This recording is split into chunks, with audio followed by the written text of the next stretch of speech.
தேவனுடைய வசனத்தில் நம்ம பார்க்கிறோம். பண ஆசை எல்லா தீமைக்கும் வேறாயிரு. பண ஆசை என்று சொன்னால் இவர்கள் யார்?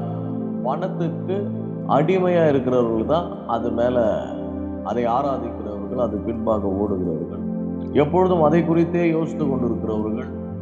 ஆண்டவரிடத்துல வருவதும், ஆண்டவர்கிட்ட வந்தா நமக்கு எதனா கிடைக்குமா? கர்த்தர் நல்லவர், ஒரு கிருபை. அப்பத்துக்காக ஒரு கூட்டம், திரளான கூட்டம் ஆண்டவரை பின்தொடர்ந்து சீஷர்கள் சொல்றாங்க, என்ன ஆண்டவரே, திரளான கூட்டம் அந்த பாண்டவர் சொல்லுகிறார், அவர்கள் வருவதற்கு காரணம் நான் கொடுத்த அப்பம். இன்றைக்கும் கிறிஸ்தவத்திலையும் சரி, ஊழியத்திலையும் சரி, ஊழியக்காரங்க மத்தியிலையும் சரி, பொருள் ஆசை ஆசை எப்ப இச்சையாய் மாறுகிறது என்றால், அந்த வலிக்குது பார்த்தீங்களா, இருதயத்துல ஒரு வலிக்கும்.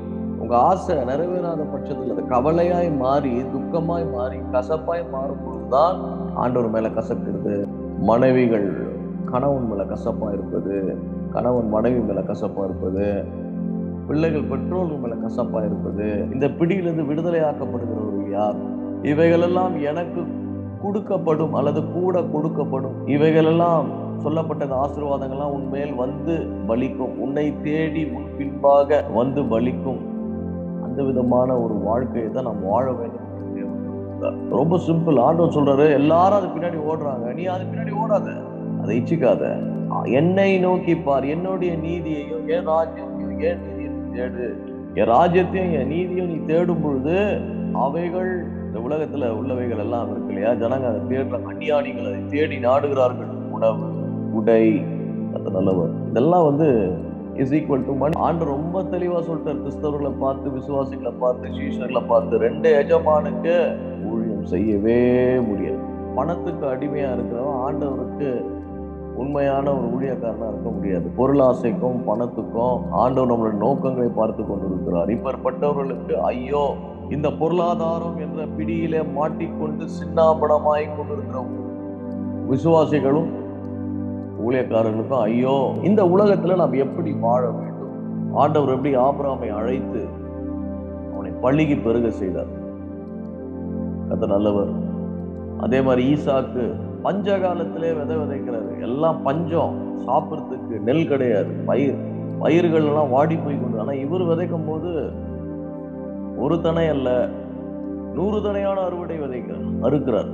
அவர் நமக்கு ஆண்டவராக இயேசு கிறிஸ்துவினுடைய வாழ்க்கையிலையும் அவர் யூதாஸ் நிமித்தம் நிறைய பேருக்கு எகிப்துல இருக்கிற செல்வங்களும், எகிப்துல இருக்கிற காரியங்கள் மேல் இச்சையாய் உள்ளவர்கள், வாஞ்சையாய் உள்ளவர்கள் என்ன ஆகுனா, அவங்க கொஞ்சம் கொஞ்சமா ஆண்டவரை வெறுக்கமோ, ஆண்டவரை முழுமுறுக்கமோ அந்த நிலைமைக்கு தள்ளப்படுகிறார்கள். நாம் ஐஸ்வர்யவான்களாய் ஆகும்படி அவர் தரித்திர கோலம் எடுத்தார், தரித்திரனாய் மாறினார். எத்தனை நல்லவர். ஆண்டவருடைய சித்தம் என்ன? அவமானப்படுவது ஆண்டவருடைய சித்தமா? கை நீட்டுவது தேவ சித்தமா? கடன் வாங்குவது தேவ சித்தமா? வட்டிக்கு வாங்குவது தேவ சித்தமா? இந்த நல்லவர் ஒரு கிருபை என்றும் உள்ளது. அது நிமித்தமாய் நான் வலியும் வேதனைப்படுவது தேவ சித்தமா? ஆண்டோட சித்தம் என்ன அப்படின்னு பாத்தீங்கன்னா, முதல் காரியம் நம்மளுடைய வாழ்க்கையில இந்த தரித்திரம் இருப்பதற்கு முதல் காரியம் என்ன தெரியுமா? ஆண்டவர் யார் என்று நாம் அறியவில்லை. அவருடைய குணாதிசயம் என்னவென்று, ஆண்டவர் ஏதோ கஞ்சதனம் பண்ணுவது போலவும், ஆண்டவர் என்னமோ பார்த்து கொடுக்கறது போலவும், ₹1 ₹2 கூட யோசித்து கொடுக்கறது போலவும். கர்த்தர் நல்லவர். இந்த பொருளாதாரத்துல அது ஒரு பெரிய பிரச்சனை. ஏன்னா நம்ம எண்ணங்களை நிர்ணயம் செய்வது இந்த எஜமானாகிய இந்த பொருளாதாரம் சொல்லுது, உன்னால முடியாதுடா, உன்னால முடியாது, உன்கிட்ட எதுவும் கிடையாது, நான் தான் கண்ட்ரோல் பண்றேன், உன்னால முடியாது. ஆண்டவர் சொல்றாரு, என்னால முடியும். என்ன, நான் தான் உன்னுடைய எஜமான்பா. அவன் பேச்சை நீ கேட்டீங்க, அவன் உனக்கு எஜமானா மாறிடுவான். என் பேச்சை ஆண்டவர் பேச்சை கேட்டோம்னா அவர் நமக்கு எஜமானா மாறுவாரு. அதிகமா வேதனைப்பட்ட ஏரியா எதுன்னு பாத்தீங்கன்னா, அதிகமா விஷம் அப்படின்னா அந்த பொருளாதாரத்தின் ஆவி என்ன சொல்லுதுன்னா, அந்த ஆவி, அது ஒரு ஆவி, அது பெயர் எஜமான். எஜமான்னா ஆளுகை செய்கிறவன், அடிமைப்படுத்துகிறவன். அது எப்படி நம்ம கிறிஸ்தவர்களை அடிமைப்படுத்தினா, அவங்க சிந்தையில எண்ணங்களை கொண்டு வரும். எண்ணங்களுக்கு செவி கொடுக்கிறாயா? நீ யாருக்கு செவி கொடுக்கிறாயோ அவர்களுக்கு அடிமையாய் மாறுகிறாய். அப்போ அதனுடைய காரியத்துல அடிமையா ஆகும் பொழுது என்ன ஆகுதுன்னா, அது எஜமானா ஆயிடும். ஒருத்தங்களுடைய வாழ்க்கையில ஒரு எஜமான் தான் இருக்க முடியும், 2 எஜமான் இருக்க முடியாது அப்படின்னு ஆண்டவர் சொல்றாரு. அப்படின்னா என்ன அர்த்தம்னா, இந்த உலக பொருள் கொடுக்கிற அந்த எண்ணங்கள், தரித்திர எண்ணங்கள், அந்த தரித்திர சிந்தனைகள், உன்னால முடியாது என்ற காரியங்கள், அதோட வேஷங்கள் வேறு, விதவிதமான சாயங்களும் வேஷங்களும் போட்டிருக்கோம். ஆனா அது ஒரே ஆவிதான். ஒருத்தனை தரித்திரத்துல சாகடிக்கும், இன்னொருத்தனை கடன்ல சாகடிக்கும். ஒருத்தனுக்கு எவ்வளவு வந்தாலும் பத்தாது. ஒரு எஜமான் உன்னை அடிமைப்படுத்துகிறான். அந்த எஜமான் ஒரு பவர்ஃபுல் டீமன். இந்த அசுத்தாவை என்ன பண்ண, உன்னை அலக்கழிக்க வைக்கும். எப்படிலாம் அலக்கழிக்க வைக்கின்ற ஒரு சில உதாரணங்களை நான் உங்களுக்கு சொல்ல போகிறேன். ஆவிக்குரிய உலகத்துல என்ன நடக்குதுன்னு கொஞ்சம் கதவுகளை திறந்து நீங்கள் பார்க்கும்படி உங்களை இன்றைக்கு நான் அழைத்து சென்று காண்பிக்க போகிறேன். இது எப்படி கிரியேட் செய்யும் அப்படின்னு ஒரு சின்ன எக்ஸாம்பிள். ஏன்னா அது உங்களுக்கு புரியாது, நான் சொன்னாதான் புரியும். முதல்ல என்ன பண்ணோம், ஒரு பொருளாதாரத்துக்காக ஜெபம் பண்ணிட்டு இருப்பீங்க. அப்ப ஆண்டவர் என்ன பண்ணுவாரு, இந்த தேவை உங்களுக்கு இருக்குது என்று ஆண்டவர் ஏற்கனவே அறிந்திருக்கிறார். இந்த வயசுல, இந்த காலகட்டத்துல உங்களுக்கு இந்த சூழ்நிலை உண்டாகும். அந்த சூழ்நிலையில இந்த நாளிலே, இந்த 10ஆம் தேதியிலே, அல்லது இந்த 20ஆம் தேதியிலே, அல்லது இந்த மாச கடைசியில ஒரு பெரிய தொகை உங்களுக்கு தேவைப்படுகிறது. அது இல்லைன்னா ரொம்ப கஷ்டம் அப்படின்னு ஆண்டவருக்கு எப்ப தெரியும்னா, அவங்களை படைக்கிறதுக்கு முன்பாகவே அதெல்லாம் பார்த்து அப்புறம் ரொம்ப எனக்கு ரொம்ப பிடிச்ச, ரொம்ப சூப்பர். ஆண்டவர் கேட்கும் போது எடுத்துன்னு போய் பையனே கொடுத்துடுறாரு, பலிபீடத்துல வெட்ட துணிறாரு. ஏன்னா அவருக்கு தெரியும் இது ஆண்டவர் கொடுத்தா, ஆண்டவர் எனக்கு திருப்பி கொடுப்பாரியா. ஆண்டவர் சொல்லி இருக்கிறாரு, நான் ஆண்டவருடைய வார்த்தையை நம்புகிறேன். ஒருவேளை ஆண்டவர் அவர் சொன்ன வார்த்தைக்கு அவர் விரோதமா பேசுறது போல தோணுகிறது, இருந்தாலும் நான் ஆண்டவரை நம்புகிறேன் என்று அப்பதான் சொல்றாரு, யெகோவா ஈரே. யெகோவா ஈரே என்றால் என்ன தெரியுமா, என் தேவைகள் வருவதற்கு முன்பாகவே, என் தேவைகள் எழும்புவதற்கு முன்பாகவே என் தேவைகளை சந்தித்தேன். வனாந்தரத்துல ஆண்டவர் கொடுத்துருவாரா? வனாந்தரத்துல ஆண்டவர் டேபிள் போடுவாரா? வனாந்தரத்துல இருக்கிற கடல்ல இருக்கிற எல்லா மீன்களையும் பிடித்தாலும் இந்த ஜனங்க ஒருவேளை சாப்பிட்றது கூட பத்தாதே. 6 லட்சம் பேர், 6 லட்சம் பிளஸ் பீப்புள் சாப்பிட்றது கஷ்டமாச்சே. அது எப்படி நடக்கும்? அது எப்படி நடக்கும்? கேள்வி கேட்டு கர்த்தரை மட்டுப்படுத்துகிற ஆவிதான் இந்த பொருளாதாரத்தை ஆட்கொள்ளுகிற பொருளாதாரம். ஏன் அதை மட்டுப்படுத்துனா, நீ எங்க ஆண்டவரை நம்ப ஆரம்பிச்சிட்டியா, அதை என்ன பண்ணுவ, அசட்டை இந்த பொய்யின் ஆவிகள். அப்ப என்ன ஆகும்னா, நீ என்ன பண்ணுவ, உடனே கரெக்ட், இது உண்மைதான் அப்படின்னு நீ கவலைப்பட ஆரம்பிக்கிற. கவலைப்படும் போது என்ன அர்த்தம்னா, இன்டைரக்டா நீங்க அதை ஏற்றுக்கொள்றீங்க. ஆமா அப்படின்னு சொன்ன போது அவன் எஜமானாய் மாறுகிறான்.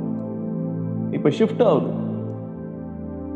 போன வாரம் ஆஸ்தியை பிதாவினோட வீட்டுல இருந்து சாத்தான் வீட்டுக்கு கொண்டு போறான், நாசமா போறான். திருப்பி பிதா வீட்டுக்கு வரும்போது மறுபடியும் ஆண்டவர் அவனை ஆசீர்வதிக்கிறார், நல்ல துணிமணிகளை போடுகிறாரு, தங்க மோதிரத்தை போடுறாரு, அவனை ஆசீர்வதித்து உயர்த்தி மகிழ்கிறார்.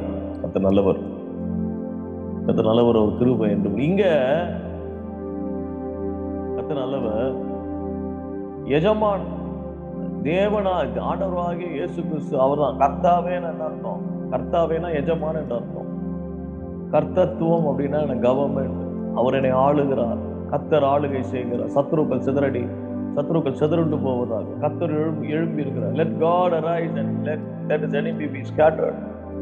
ஆண்டவர் எழும்பி, ஆண்டவர் சிங்காசனத்தில் உங்கள் வாழ்க்கையில் என் நடுவில் இருக்கிறார். நான் இனி தீங்கை காண்பதில்லை, என் மேல் அவர் கம்பீரித்து பாடுவார். கர்த்தர் நல்லவர், என்னை ரட்சிக்க வல்லமை உள்ளவராய் இருக்கிறார். அவர் என்னோடு இருக்கிறார், என் நடுவில் இருக்கிறார். ராஜா நம் நடுவில் இருக்கிற அப்படின்னா அப்படின்னு ஜப்பனியா 3:15-16 வசனங்களை நாம் பார்க்கிறோம். கர்த்தர் திகிலுக்கும் பயத்துக்கும் நீ தூரமாய் இருப்பாய். 24, 2 எஜமானங்களுக்கு ஊழியம் செய்ய ஒருவனான கூடாது, ஒருவனை பகைத்து மற்றவனை சிநேகிப்பான். இப்படிதான் கஷ்டப்படணும் அப்படின்னு சொல்லிட்டு ஒருத்தன் சொல்லிக்கிட்டே இருக்கிறான். பாத்தீங்களா, கமெண்ட்ரி சொல்லிக்கிட்டே இருக்கிறான். அதுக்கெல்லாம் ஆமா ஆமா ஆமான்னு சொல்றீங்க பாத்தீங்களா. அப்ப அவன் எஜமானமா உங்க மண்டலத்துக்குள்ள, அவன் மண்டலத்துக்குள்ள நீங்க போயிட்டீங்க. தேவதூதர்கள், பணிவுடை ஆவிகள் நன்மைகளை கொண்டு வந்தா கூட உங்களால பார்க்க முடியாது, அவர்களிடத்துல பெற்றுக்கொள்ள கூட முடியாது. ஏன்னா நீங்க அந்த இருளுக்குள்ள இருக்கீங்க. இப்போ உங்க மைண்ட் ஃபுல்லா ஒரு இருள் சூழ்ந்துருக்கு. அதனால அதான் துக்கத்தின் ஆவி. அதாவது ஆகார் என்ன பண்றாங்களா, வனாந்தரத்தை பார்த்து பயந்துட்டாங்க. ஐயோ, அவர் விட்டுட்டு வந்துட்டார், குழந்தைய தூக்கி ஓரத்துல போட்டு. ஐயோ, அந்த குழந்தையோட மரணத்தை நான் பார்க்க கூடாது. ஆனா அவங்க குழந்தை தண்ணிக்கு அழுகுறான், அந்த குழந்தையோட மரணத்தை பத்தி தண்ணி எதனா இருக்குதான்னு பார்க்கறதுக்கு பதிலா ஐயோ இந்த குழந்தை மரணத்தை பார்க்க கூடாதுன்னு எடுத்தோன்னு டிசைட் பண்ணிட்டாங்க இந்த குழந்தை இறந்துரும். அப்புறம் தான் ஆண்டவர் என்ன பண்றாரு, அந்த அம்மாவுடைய கண்களை அங்க உண்டாக்கல ஆண்டவர், கண்களை தான் திறக்கிறார். இன்னைக்கு நம்ம பிரச்சனையை கண்ணை திறந்து பார்க்கறது இல்ல, மனக்கண்கள் கூடாக்கப்பட்டிருக்கு. நீதிமொழிகள் 3ஆம் அதிகாரம் 9வது வசனம், 9-10. உன் பொருளிலும் உன் எல்லா விளைவின் முதல் பலனுக்கு கர்த்தரை கனம் பண்ணு. நம்ம பொருளாதாரத்துல ஆண்டவரை கனப்படுத்தும் போதும் இந்த எஜமான் என்ற ஆவி என்ன பண்ணலாம், வந்து என்ன சொல்லுவோம், கொடுக்காத. ஏன்னா அதுக்கு நல்லா தெரியும், ஆண்டவருக்கு நீங்க உண்மையா ஆண்டவருடைய பேச்சை கேட்டு நீங்க உங்க பொருளாதாரத்துல கர்த்தரை கனப்படுத்தீங்கன்னா கர்த்தர் திருப்பி உங்களை கனப்படுத்துவார். அப்போ அவரு உங்களுக்கு உங்க வாழ்க்கைக்கு எஜமானம் மாறிடுவார். அவர் எஜமானம் மாறிட்டாருன்னா அவர் மண்டலத்துக்குள்ள நீங்க போயிடுவீங்க. அவர் மண்டலத்துக்குள்ள போயிட்டீங்கன்னா வேலைக்காரர்கள் சாப்பிட்டு மிச்சம் இருக்கிற அந்த மண்டலத்துக்குள்ள போயிடுவீங்க. மோதல் என்ன, அங்கு சந்தோஷமோ சமாதானமோ விடுதலையும், அங்கு எல்லா நன்மைகளும் சந்திக்கப்படும். அங்கு கர்த்தருடைய ஆசீர்வாதம் நிலைத்திருக்கும், அதுல ஐஸ்வர்யம் இருக்கும், அதுல வேதனை இருக்காது, அதுல எல்லா நன்மைகளும் உங்களுக்கு சந்திக்கப்படும். உங்க பிள்ளைகளுடைய காரியங்கள், உங்களுடைய குடும்பத்தினுடைய காரியங்கள், உங்களுடைய வீட்டுக்கு வேண்டிய காரியங்கள், உங்க வாசல்ல இருக்கிற லேவியனுக்குரிய காரியம், உங்க பக்கத்துல இருக்கிற விதவைகள் மற்றும் திக்கற்றவர்கள் மற்றும் யாரெல்லாம் உங்களோடு தங்கி இருக்கிறார்களோ அவர்கள் எல்லாரும் உன்னிமித்தமாய் ஆசீர்வதிக்கப்படுவார்கள். பொருளாதாரத்துல ஆண்டவருக்கு கீழ்ப்படியணும். கையில ஒரு பணம் வந்துச்சுன்னா அதை வச்சுக்கிட்டு இஷ்டத்துக்கு ஆடக்கூடாது. தசம பாகத்தை தூக்கி போட்டுட்டு ஆண்டவருக்கு மற்ற 90% நான் இஷ்டத்துக்கு ஆடுவேன்னு போகக்கூடாது. ரெண்டாவது, எந்த இடத்துல விதைக்கணும் என்பது ரொம்ப முக்கியம். பாதை அருகே விதைக்க கூடாது, முள்ளுள்ள இடங்கள்ல விதைக்க கூடாது. கர்த்தர் நல்லவர். எந்த இடத்துல எந்த விதமான அபிஷேகத்துல நீங்க விதைக்கிறீங்க, அபிஷேகம் இருக்கிற இடத்துல விதைக்கிறீங்களா, அபிஷேகம் இல்லாத இடத்துல விதைக்கிறீங்களா, பாரம்பரியத்துல விதைக்கிறீர்களா, இல்ல ஆவியானவங்க சொல்ற இடத்துல விதைக்கிறீர்களா, சுயத்துல விதைக்கிறீர்களா? இவனை விதைக்கிறது கூட சாத்தான் சொல்லுவான் உள்ள இருக்கிற அந்த பொருளாதாரம். ஏன்னா அவன் தான் பொருளை கண்ட்ரோல் பண்றானா, அவன் தான் சொல்லுவான் இதை பண்ணு. ஏன் ஒரு மனுஷனை கர்த்தர் அளவுக்கு அதிகமா ஆசீர்வதிக்கிறத தெரியுமா? மற்றவர்களுக்கு அவன் ஆசீர்வாதமா இருக்கும்படியாக தான் நிரம்பி வழிகிறது அவன் பாத்திரம். அந்த பாத்திரம் நிரம்பி வழியதுக்கு காரணமே அதுதான். கர்த்தர் ஒருத்தங்களுக்கு நீங்க தரீங்கன்னா அங்க கணக்குல போயிடும். உங்களை கடனாளியா ஆண்டு வைக்கும். யாருக்கிட்டையும் நீ சொல்லணும், அவனுக்கு உதவி செய்யணும் யாருக்கிட்டையும் சொல்லக்கூடாது. ஏன்னா நம்ம தரித்திரன், அதாவது ஏழைக்கு இறங்குகிறவன் கர்த்தருக்கு கடன் கொடுக்குறான். கடத்தை எழுதி வச்சுவர் புக்ல, அதை மறுபடியும் வட்டி போட்டு திருப்பி தந்துடுவார் ஆண்டவர். அது நல்லவர். இறங்கணும், இறக்க குணம் இருக்கணும். அதுக்குன்னு எல்லாருக்கும் இறக்கக்கூடாது. யாருக்கு இறங்கணுமோ அவங்களுக்கு தான் இறக்கணும். ஆண்டவரே யாருக்கு இறக்கமா இருக்கணும் அவங்களுக்கு தான் இறக்கமா இருக்காரு, எல்லாருக்கும் இறக்கமா இருக்காரு. வசனம் அப்படிதான் சொல்லுது. நான் வசனத்தை வைத்தான் பிரசங்கம் பண்ணுகிறேன். கர்த்தர் இன்னைக்கு தப்பான ஆளுங்களுக்கு இறக்கம் பண்ணோம்னா நம்ம ஒப்பு கொடுப்போம், மன்னிப்பு கேட்போம். ஆண்டவர் நமக்கு எஜமானா இருக்கும்படி அந்த மண்டலத்துக்குள்ளே வருவோம். அவர் கொடுக்கிற எண்ணங்களை நாம் ஏற்றுக்கொள்வோம். அவரை பரீட்சை பார்க்காமல், அவரை மட்டுப்படுத்தாமல், கர்த்தர் எனக்காக யாரும் செய்வார், அவருடைய வார்த்தை உண்மை உள்ளதா இருக்கிறது, அவரை நான் தேடுகிறபடினால் நிச்சயம் நம்மளோட ஆண்டவரை கனப்படுத்துவார். கர்த்தர் நல்லவர், அவர் கிருபை என்றும் உள்ளது.